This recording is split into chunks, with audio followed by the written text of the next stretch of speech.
নোয়াখালী এবং ফেনী অঞ্চলের বন্যা কবলিত মানুষদের বর্তমান পরিস্থিতি কী সেটা আমরা সকলেই জানি। এখানে আমরা বরিশাল জেলার উজিরপুর থানার শিকারপুরে আমরা একটা দল কাজ করতেছি বন্যার্তদের কিছু খাদ্য সহযোগিতার জন্য। এখানে আমরা মোটামুটি ৩০০ পরিবারের জন্য আমরা খাদ্যের সহযোগিতার একটা ব্যবস্থা করেছি। এখানে চাল আছে, ডাল আছে এবং আলু আছে।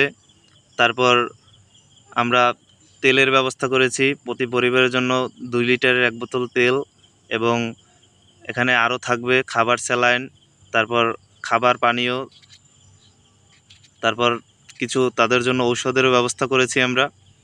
আগামীকালকে সকালের মধ্যে এই সহযোগিতাটা তাদের হাতে পৌঁছে যাবে।